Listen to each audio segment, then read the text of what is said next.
Like clean air and clean water, healthy soil is essential for a healthy environment. Deep soil, rich with organic material, provides valuable environmental functions.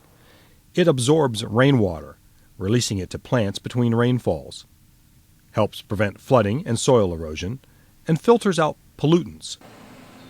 Traditional land development practices, including scraping away topsoil and running heavy equipment over the building site, damage the soil so that it can no longer carry out these important functions.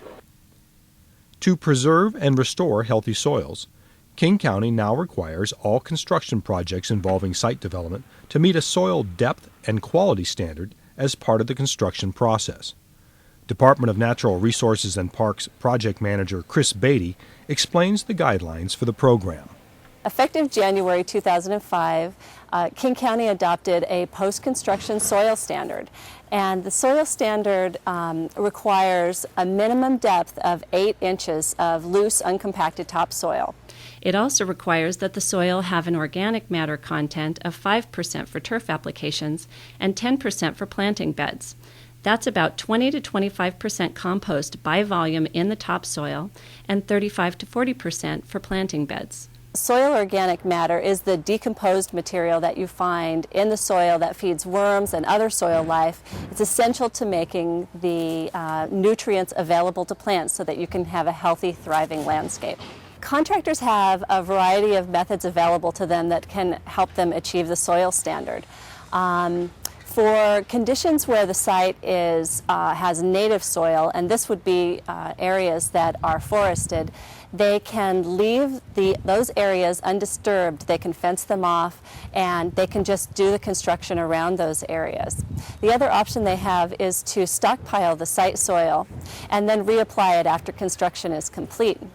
Now, in conditions where the soil has been disturbed, so it was formerly forested and it had been converted to pasture, the options are to amend the existing soil in place with compost, to stockpile the soil and then reapply it and amend it after it's reapplied, or new topsoil can be brought in, and the imported topsoil will have to meet the soil organic matter content requirements of the standard.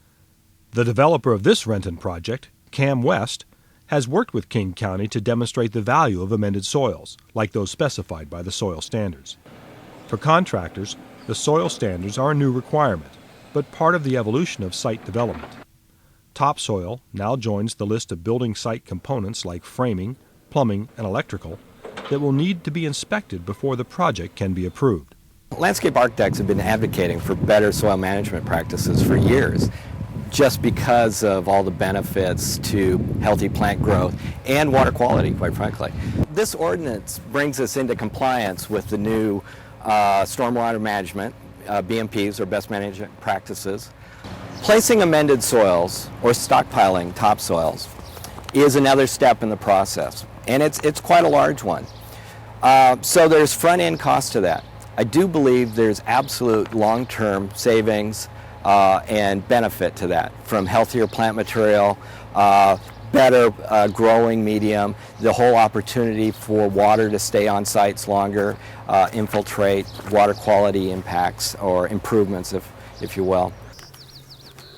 County inspectors will perform a simple site inspection and use documentation to verify that builders are meeting the new post-construction soil standards.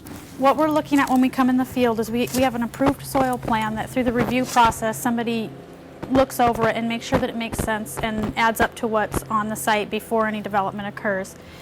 We come out after the fact with that plan and verify that it's been implemented per the approval.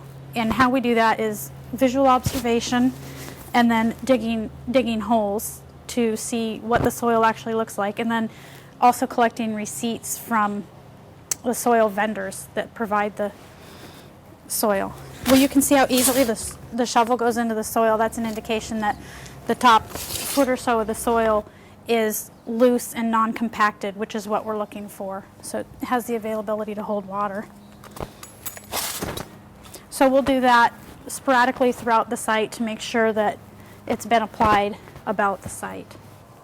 Before this requirement, of topsoil amendment, this is a pretty typical construction site, and what you'd see is the equipment drives over the soil and compacts it. And if you don't amend the soils, this is really unhealthy landscape. It's really hard to dig in.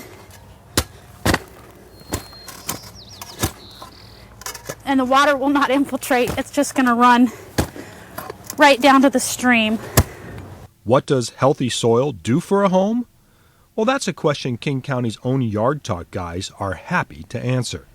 You wouldn't build a house without a solid foundation, yet historically people have frequently ignored building their soil before building their landscape. Feeding and enriching your soil is so important. We're here at the Inner Bay Pea Patch where building healthy soil is nothing new. There are compost bins all over the place, and these gardeners understand living soil is vital to growing healthy gardens. Whether you're growing lawn, veggies, or ornamental plants, starting your home landscape with healthy soil means fewer landscape problems in the future.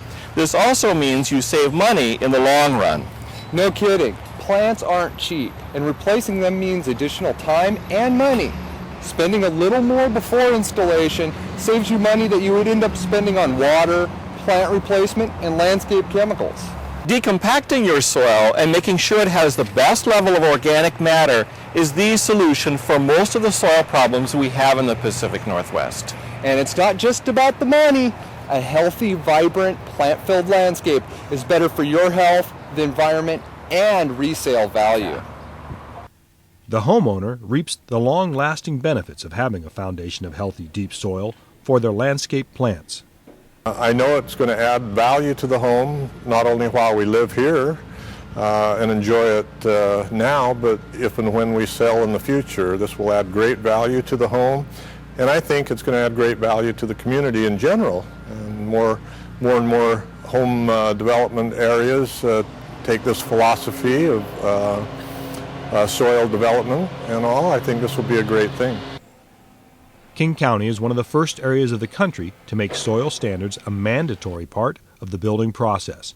But other local governments in western Washington have and will be adopting similar requirements to comply with state rules. If you'd like more information on King County's post-construction soil standards, go to www.greentools.us or call area code 206-296-6759.